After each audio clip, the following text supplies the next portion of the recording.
I'm genuinely stunned that experienced colleagues, and whatever their views and however sincerely held those views are going to vote against their own government's legislation at second reading. That just seems an extraordinary thing to do. Are you happy to tell us how you would be voting later on this evening? I'll be supporting the government. It's the second reading of a government bill. It would be extraordinary. Well, it is extraordinary that some of my colleagues are talking about not supporting a bill at second reading. Do you understand where they're coming from at all because of the kind of groups that they might belong to? No, I don't. I'm a 7-year former chair of the Procedure Committee. You give a bill second reading and you try and amend it at committee and report stage. I'm just surprised that people who've been in this House for a very long time, a minimum of 4 years, don't really have their head around parliamentary procedure. What would you like to say to them if any of them are listening to this?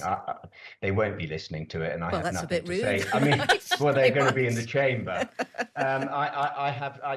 This is the sort of thing we keep. What would you say to them? I'm not saying anything to colleagues. They not really interested in what I think, and all I would say is, I mean, as someone who chaired the Procedure Committee for 7 years, I am stunned. I'm genuinely stunned that experienced colleagues, and whatever their views and however sincerely held those views are going to vote against their own government's legislation at second reading. That just seems an extraordinary thing to do, thereby denying them the opportunity to amend it at committee and report stage. What do you think is happening to the Conservative Party at the moment?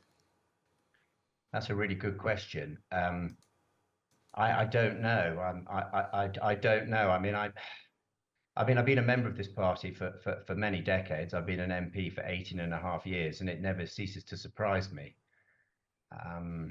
It seems to be in a sort of fever at the moment, the Conservative Party, an endless fever that shows no signs of breaking, to be honest.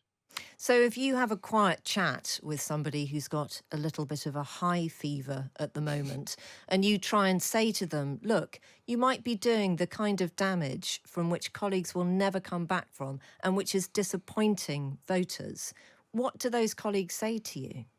So I think this is really, I think you made some interesting points, and your previous guest did, Henry Hill. We're at most a year away, 13 months away from a general election. If our party actually got its act together, worked as one, over the next 52 weeks, we could probably set ourselves the target of saving 2 seats a week, yeah, from where we're at now. If we did that for 52 weeks, we would be returning 104 additional colleagues to this parliament, to the next parliament. Because if you look at our opinion polls at the moment, it looks like we could be down to 150 members of parliament. So if you want to come back after the next general election, my advice to any colleague, there I am arguing against myself, I am going to give some advice, is put your personal desires and ambitions aside and actually get with the programme, and work with the majority of your colleagues, not against the majority of your colleagues. William Hague said on Times Radio this morning that he thought the basic lack of understanding was a very simple thing about not realising that in a Conservative MP's lifetime, the Tory party could be destroyed. It could be sent to oblivion. And it will take a very long time to come back. Would you agree with that assessment? Is it that bad? Oh, well, I think it probably is. I mean, we are the Conservative Party. We're not the Reform Party.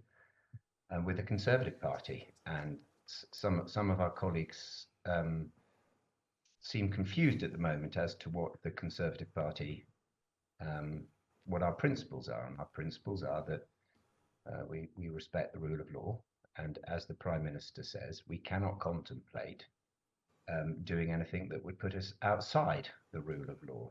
I mean, that's just a pretty straightforward Conservative position to take. Now, if some of my colleagues don't agree with him on that, probably they're in the wrong party. Can I just ask you about some of the detail of the bill, though? Were it to be the case that the Rwanda bill passed and it was still possible for so many individuals to make complaints about their status and thereby stay in this country for longer and never be removed to a third country, then that would be a failing of this legislation, wouldn't it? So what you need to do is you need to accelerate the appeals of the removal process, and that basically means recruiting more people to take part in that process, um, expanding court capacity, legal capacity, so on and so forth. It's not insurmountable. What will you do after the next election? You're not standing again, are you? And no, I'm not. I don't know what I'm going to do. I doubt I'll be appearing so often on Times Radio, because there's nothing as an ex-member of Parliament. I shall be contemplating life. I would quite like to go back to recruitment where I came from 20 years ago. Odd, I was in recruitment. I quite like to get back into finding people jobs and Well, working you'll with be busy. organisations. Yes, you'll be busy. Yeah, well, there'll be quite a lot of colleagues looking for jobs. I hope not as many, not as many as some are forecasting in the media.